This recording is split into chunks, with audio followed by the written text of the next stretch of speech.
This is Channels Television's breaking news.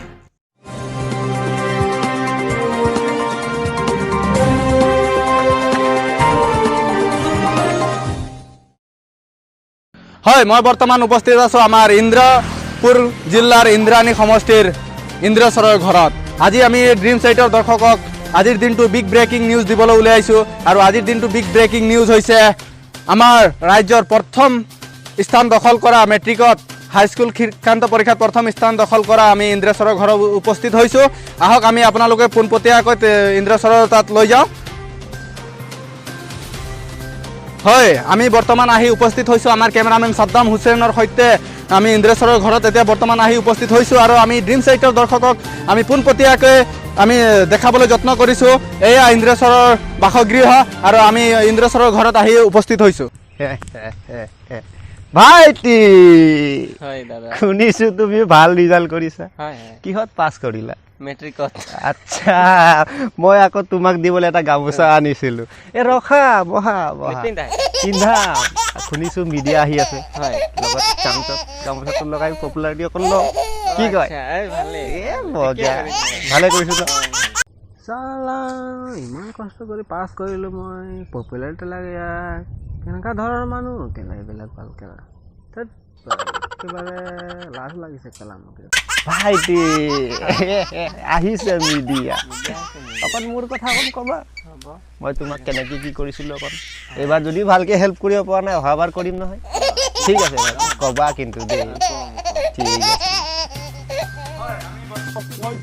আমাৰ ইন্দ্ৰেশ্বৰৰ ঘৰত আৰু আমি দেখিবলৈ পাইছো আমাৰ টংগু মংগু ছাত্ৰ সন্থাৰ সভাপতি ভুৱা সভাপতি ক'ব লাগিব আমাৰ মাজত গামোচা লৈ তেখেত থাকে সম্বৰ্ধনা জ্ঞাপন কৰিব ওলাইছে এয়া সম্বৰ্ধনা জ্ঞাপন কৰিছে আমাৰ ইন্দ্ৰেশ্বৰত আৰু ইন্দ্ৰেশ্বৰক ধন্যবাদ জ্ঞাপন কৰিছে আৰু হয় আমি প্ৰথমে চিনাকি কৰাই দিব ওলাইছো আমাৰ ড্ৰিম সাইটৰ দৰ্শকক এয়া হৈছে আমাৰ ইন্দ্ৰেশ্বৰ আৰু নমস্কাৰ জনাইছো হয় ইন্দ্ৰেশ্বৰ কোৱাচোন তুমি কেনেকুৱা পঢ়িছিলা মই দিনৰ 24 ঘণ্টাৰ ভিতৰতো 23 ঘণ্টাকে পঢ়িছিলোঁ হয় মুঠে আৰু আপোনালোকে জানে চাগে ওচৰ চুবুৰীয়াৰ পৰা যে আমাৰ ঘৰত লাইন চাইন নাই গতিকে এই আপুনি দেখিছে ন এই ৰাস্তাটো ৰাতি এই যে গাড়ী মটৰ অহা যোৱাৰ পোহৰেদি পঢ়িছোঁ মই গাড়ী মটৰ নাহিলে ওচৰৰ পেট্ৰল পাম্প এটা আছে তাত গোটেই ৰাতি লাইট জ্বলি থাকে তাতেকে যাওঁ আৰু তাতে এনেকৈ পঢ়া শুনা কৰি মই আজি এই স্থান লাভ কৰিবলৈ সক্ষম হৈছোঁ হয় ইন্দ্ৰেশ্বৰ তুমি আমাৰ দৰ্শকক জনোৱা যে তোমাক এই যিখিনি পঢ়িবৰ কাৰণে সামগ্ৰী প্ৰয়োজন হৈছিল সেই সামগ্ৰীসমূহ তুমি কেনেদৰে যোগান ধৰিছিলা হয় মই ওচৰৰ ঘৰ কেইজনমানৰ পুৰণি কিতাপ পত্ৰখিনি জমা কৰি মই বেচিবলৈ ওলাইছিলোঁ মানে সেইবোৰে কাম কৰোঁ মই তো সেই তাৰ পৰা কিছুমান লাগতিয়াল কিতাপবোৰ মই ৰাখি থৈছিলোঁ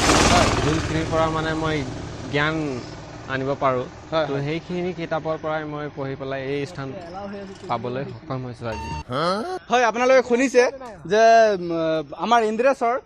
তেওঁ নিজে ঘৰে ঘৰে গৈ কিতাপসমূহ সংগ্ৰহ কৰিছিল যি পুৰণি কিতাপসমূহ আৰু তাৰ ভিতৰৰ পৰা যিখিনি লাগতিয়াল কিতাপ সেইখিনি ৰাখিছিল আৰু যিবোৰ অলাগতিয়াল কিতাপ সেইসমূহ দোকানত বেচিবৰ কাৰণে দিছিলে আৰু তাৰ লাভাংশ পইচা দি তেওঁ আজি এই পঢ়িবৰ কাৰণে সামগ্ৰীসমূহ লৈছিলে আৰু আজি এই স্থান দখল কৰিবৰ কাৰণে সক্ষম হৈছে